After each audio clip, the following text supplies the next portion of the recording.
How do you handle on-prem, cloud, hybrid? How do you navigate changing technology and solution landscapes? How do you minimize downtime, maximize your value, and how do you balance the cost and SLAs?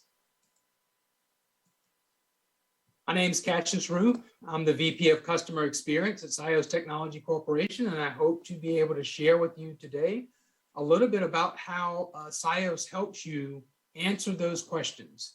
So just a little bit about myself, 25 years of experience in IT, over 20 years of experience implementing HA and DR solutions for Linux and Windows customers, a wide range of industry experience across manufacturing, healthcare, and financial services sectors.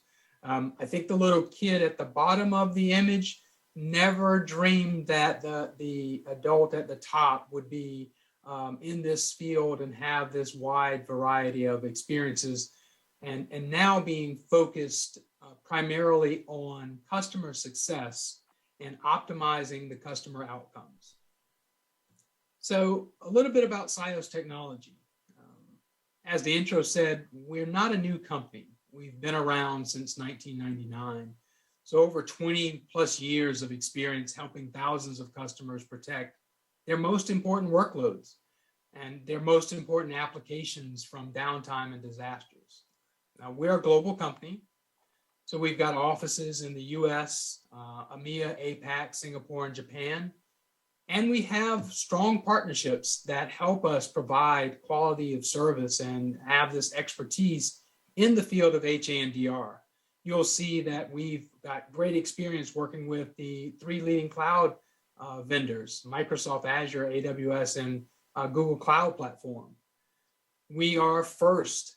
We are one of the first certified HA solutions in the Microsoft Azure marketplace. And we've achieved the AWS competency, which allows us to boast the ability to help customers who are in their traditional data center and also those who have, for various reasons, chosen to migrate to the cloud.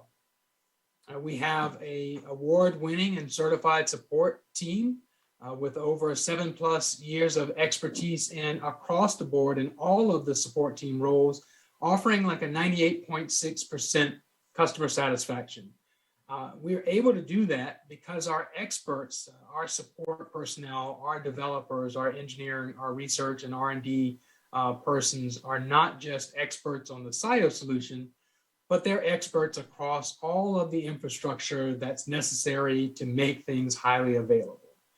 That's your operating system, the storage, the network, the applications themselves, knowing the hypervisor technology and things that pertain to that stack. So downtime is costly, right? A recent survey conducted by Tech Channel says that an hour of downtime that takes down your server application can cost the business upwards of $300,000.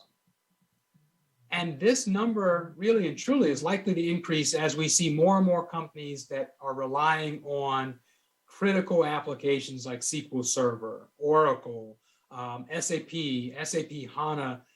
They're depending on these systems being highly available. And they're depending on the storage infrastructure being able to support these workloads and making sure that their essential business services are highly available. And companies have this challenge, right, as they are migrating and moving forward. How do we protect our applications from downtime? How do we prevent data loss? There is a greater and greater pressure on meeting SLAs for the business and then trying to balance that, right? So you have this balance between hitting these critical SLAs and then also being under budget or on budget. And so you have that challenge of, do we overspend? And if we don't overspend, are we risking under protecting the applications that are most critical and leaving ourselves vulnerable?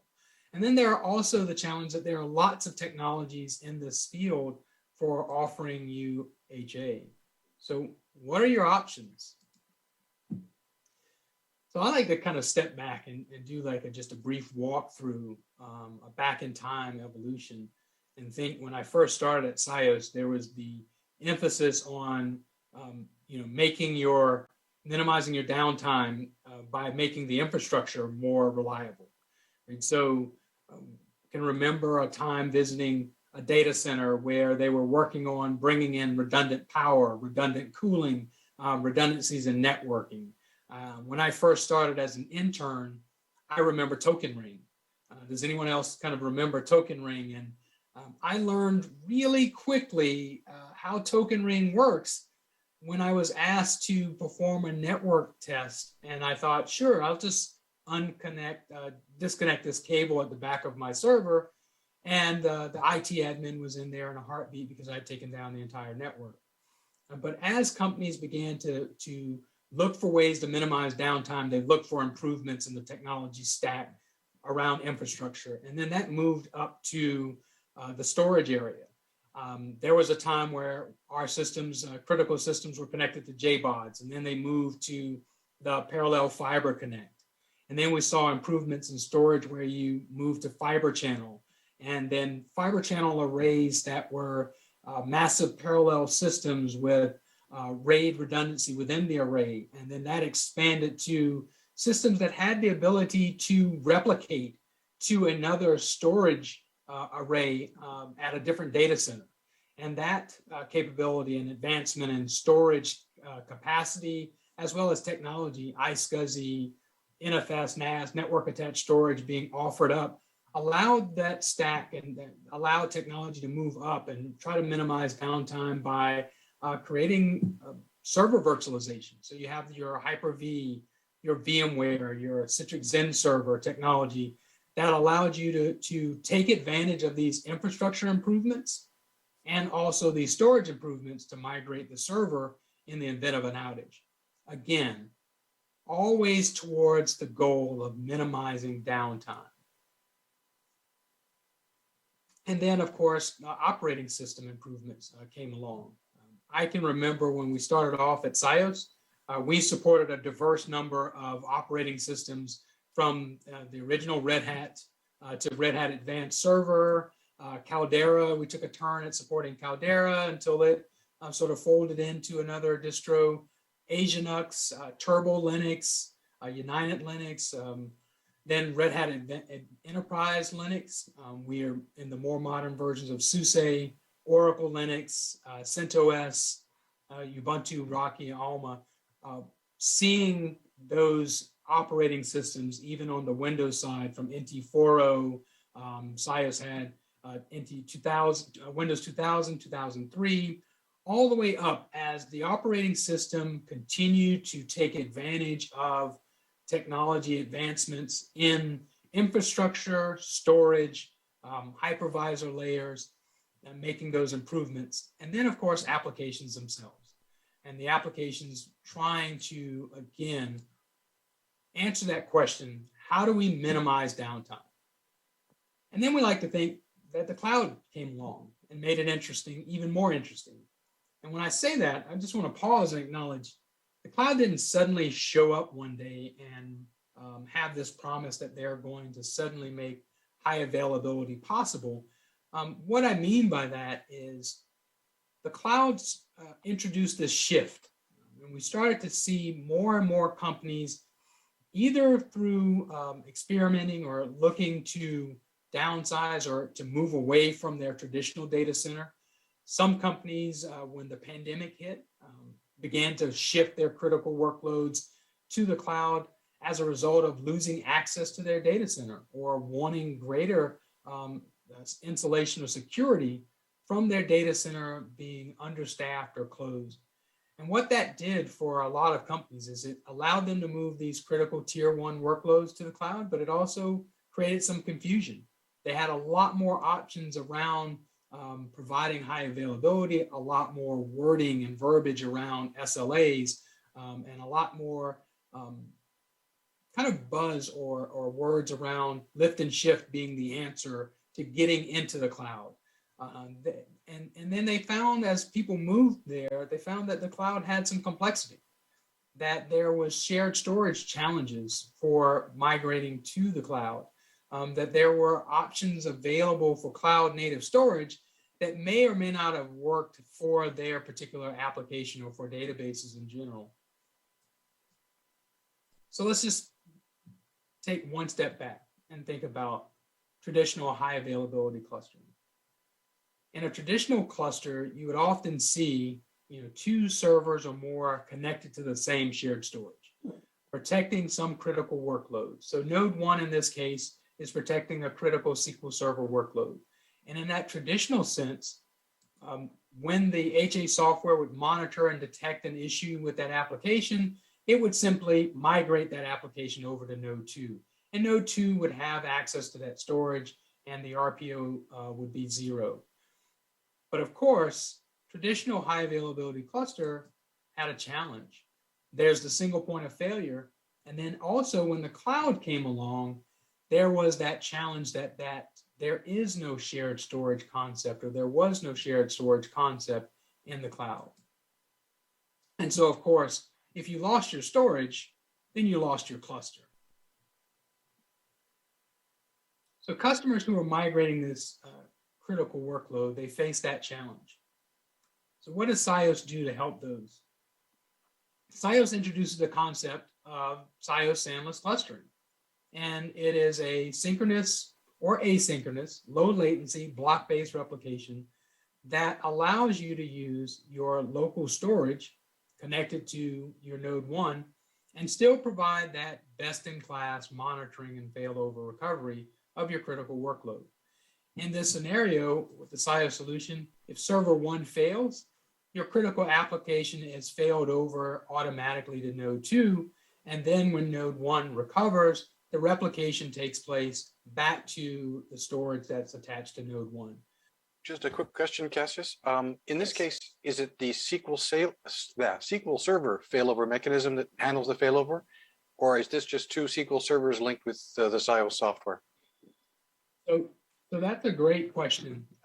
In the SIOS software, and that will be covered and answered, I think, a little bit later in the presentation, but there are a couple of ways that SIOS provides this. And so, as I mentioned earlier, we have both a Windows and Linux product. And in the data keeper model that provides the SANless clustering, that failover can be accomplished through the Windows Server failover clustering solution. And in the Linux model, SIOS has a product called SIOS Protection Suite and SIOS Lifekeeper that take care of that automated failover. Okay, thanks. I have a question about the mechanism behind it. So you are in the data path both in the Windows and Linux environment, right? Yes. Mm-hmm. Do you add some, let's say, performance aggregation? Aggregation. I mean, so how does it work in terms of the added CPU cycles that you need, or everything? I mean, is there risk to sorry, I don't have the word, but to create a performance bottleneck at some point? Does the software become a performance bottleneck? Yeah. Versus storage replication, what could be also done here?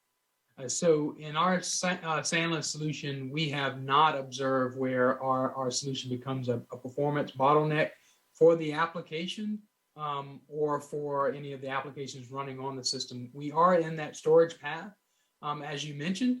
And so depending on the latency that between the sites, that would be the only impact that you would see for if you're choosing synchronous replication. Of course, that means that the writes that are on node 1 have to be synchronously replicated to node 2 and then committed to disk and back to the application. But that low latency replication ensures that there's minimal impact and overhead on the application or on the compute capacity of the system when you're using the SIOS SANless clustering solutions. I have a question about this case of SQL Server. Why don't you use the always on feature of SQL Server? It's just for the license, because in this case you can use the standard license of SQL, or I understand that your solution can be more general and outside also specific case where you can make a cluster without a shared storage. But how do you compare with those kind of cases?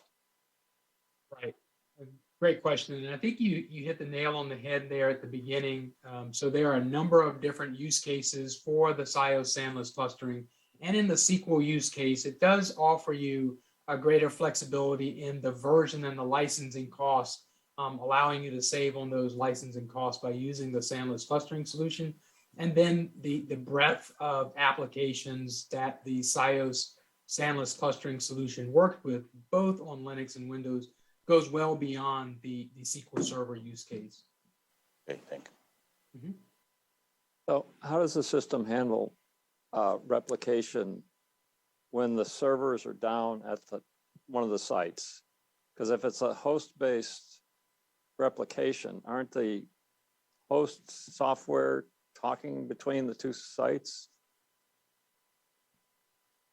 So that's a great question as well. And I think if I hear you correctly, you're asking what happens when, in this case, in our diagram here, we've got host-based replication, node 1 to node 2, and then suddenly node 1 crashes. What happens to that replication while node 1 is down, right?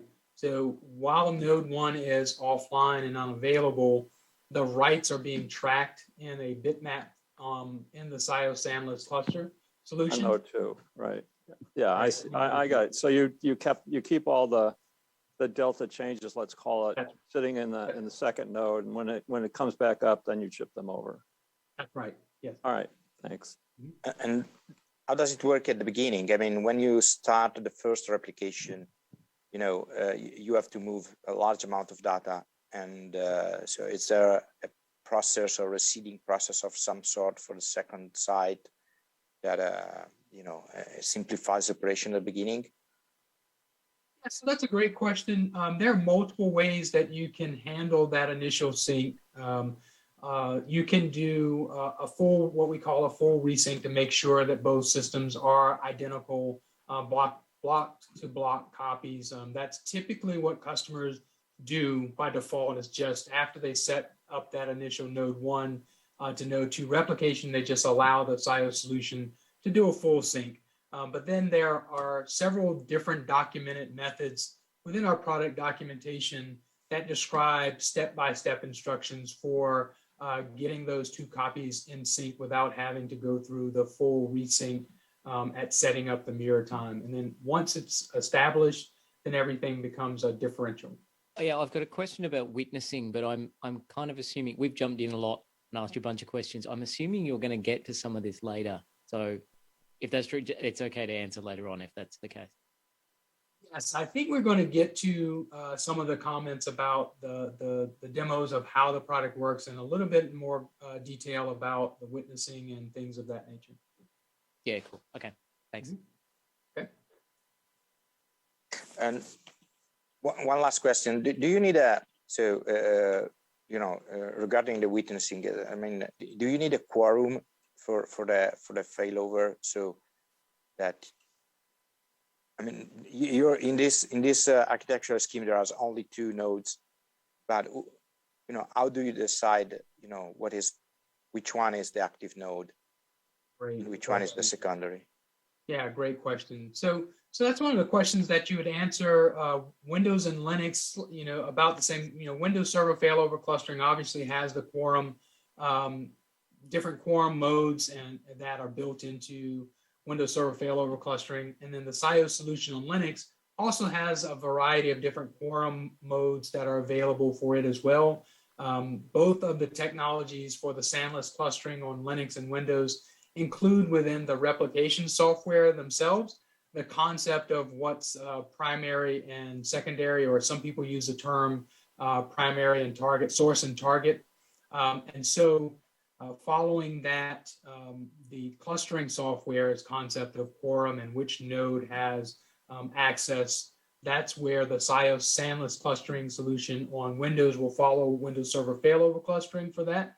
And the SIOS SANless clustering or SIOS Lifekeeper solution on Linux has its own quorum mechanism, since it is performing both the clustering and replication technology. So we have multiple quorum modes available on Linux as well to make sure that you either have cluster majority, or you have a quorum witness, or you have a concept, what we are calling a storage quorum, where the primary or source system is determined by access to the quorum device. But do you need an extended network to support this? I'm not sure exactly what the networking term is, but sometimes you can have, let's say, both node 1 and node 2 accessible from either site. They would be in the same, I don't know, IP address or something of that nature, or fiber Stretched channel. VLAN. What's it called? Stretched VLAN. Thank you. And I don't think those are hard, fast requirements for the SIOS SANless clustering solution. It can work in either of those scenarios.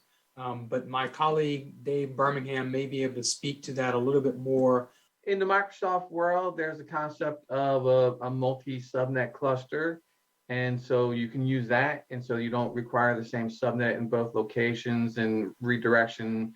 It's done, there's two different options for redirection: is a DNS update, or some applications have parameters to be able to know which node is active.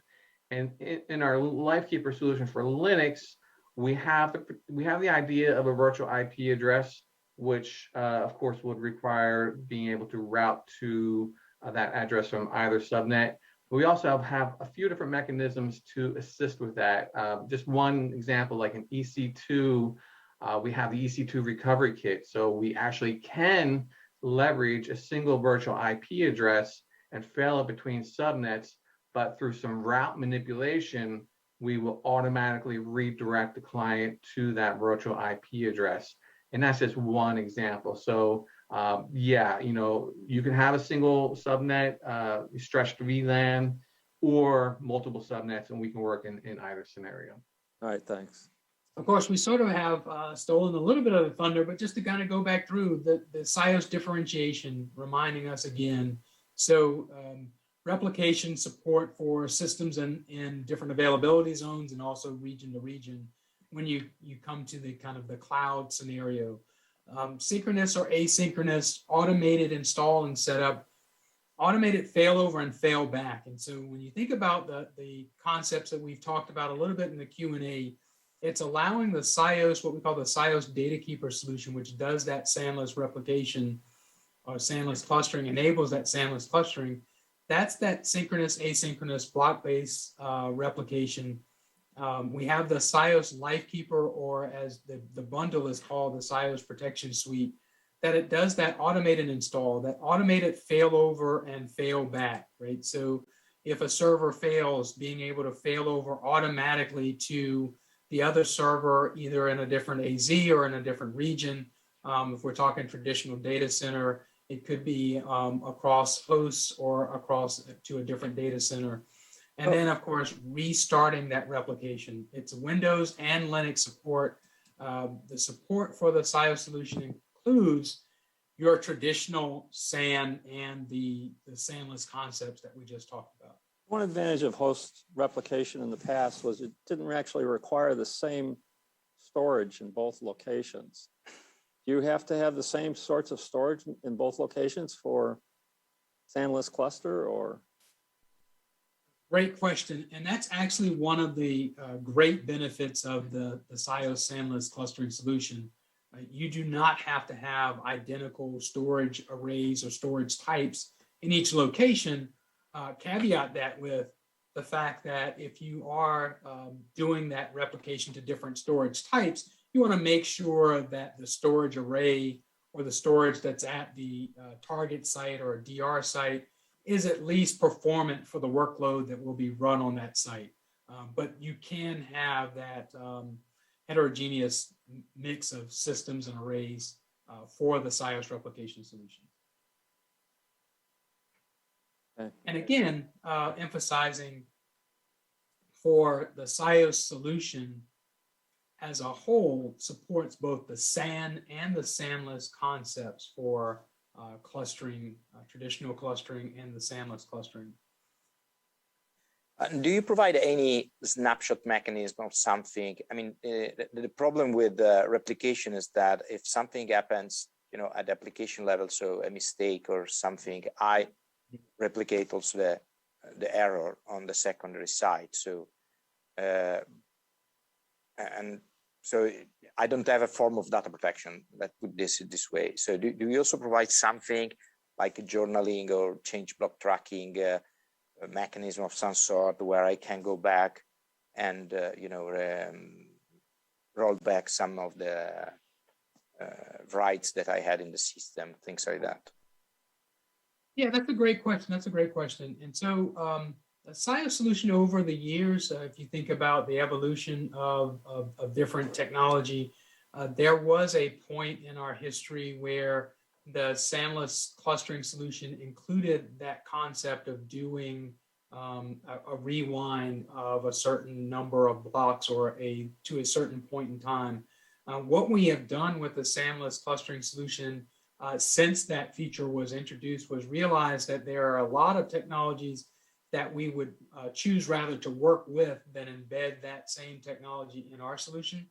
So rather than having kind of the rollback mechanism that you described built into the SANless clustering, we've made it possible for customers, partners, and solution providers to use other technology, backup and recovery software, snapshotting, especially in the cloud, creating clones of the disk that allow them to work with the SIOS solution to perform those types of functionality.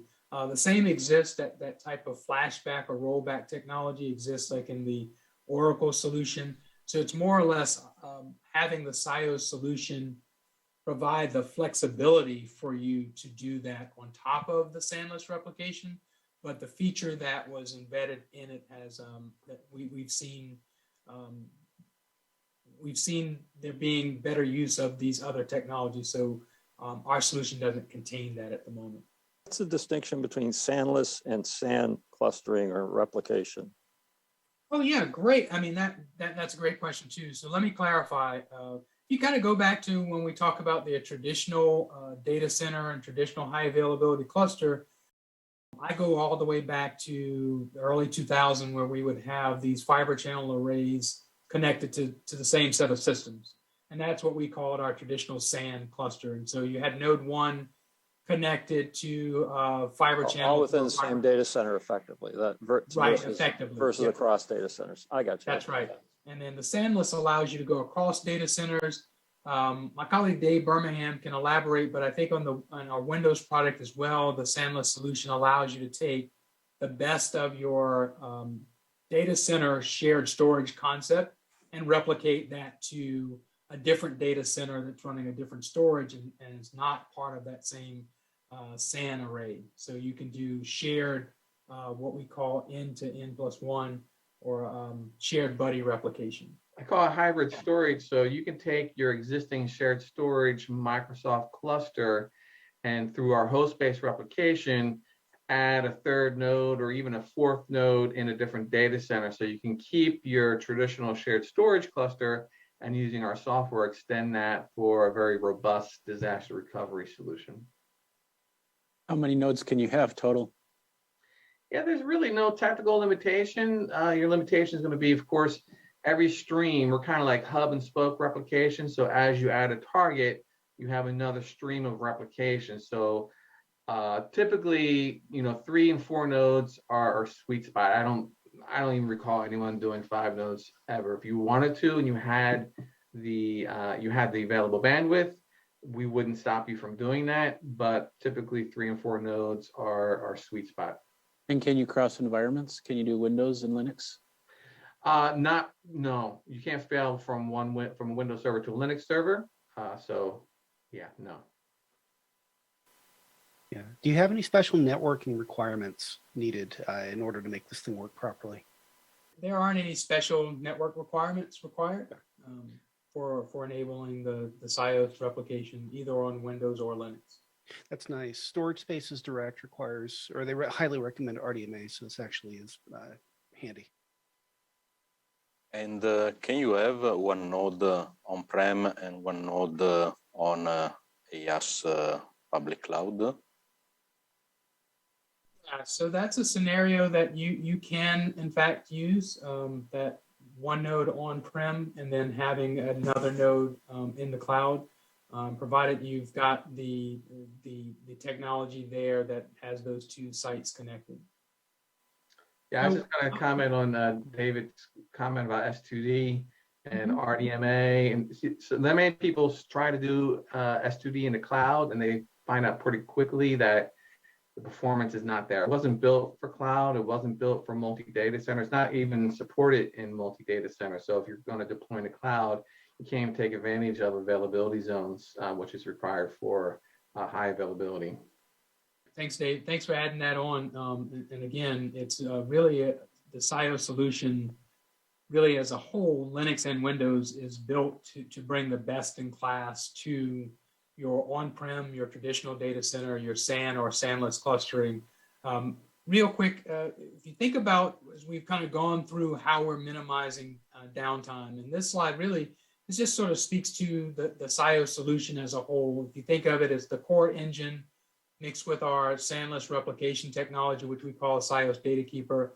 And then SIOS has these application recovery kits that we provide application monitoring for all those mission critical applications that you have, right? If we go back to our very first slides, we talked about moving SQL Server workloads.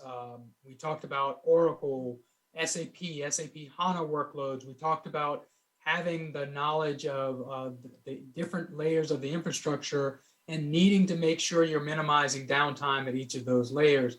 Between the SIOS Lifekeeper core engine that is able to provide that heart beating and the core components for storage, the automated failover and failback, the monitoring, and these application recovery kits, which provide the application insight and intelligence about how to restore an application when it fails, how to start it when you have a failover, how to monitor it and make sure it's running. Couple that with the SIOS Data Keeper solution that provides that SANless clustering, and that's what gives you this kind of the SIOS advantage. And that's really, on a whole, what sets us apart, right? So it's comprehensive. I know the question came up, can you replicate from Windows to Linux or Linux to Windows? No. But the SIOS solution recognizes, or SIOS, at SIOS we recognize that you're going to have mixed environments.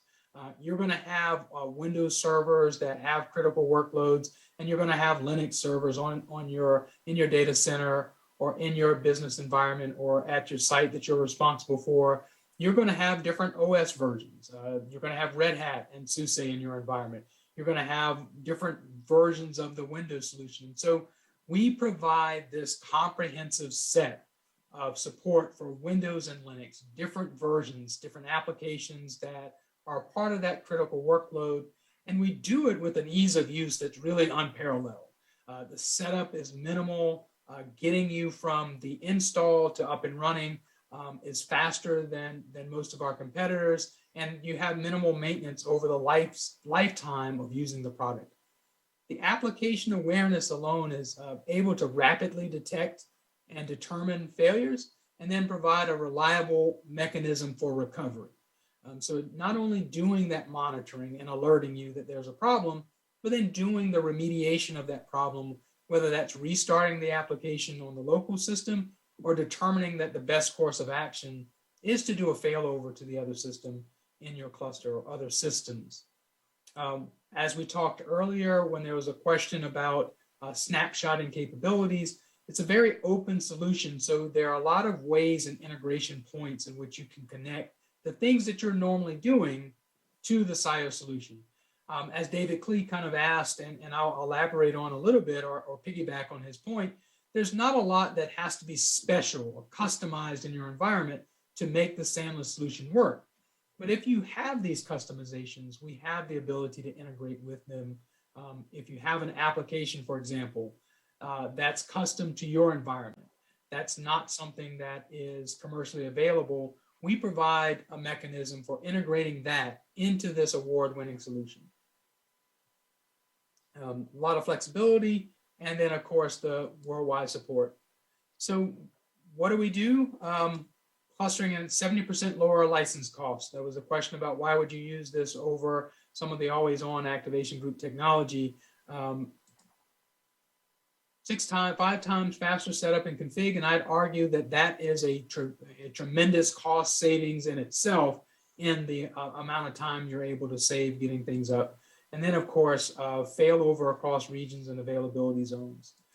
Just wanted to point out again, a comprehensive support team that understands the challenges with availability, that it's not just understanding the SIOS product, but understanding your environment, having that 24/7, and then all of the knowledge and expertise behind it.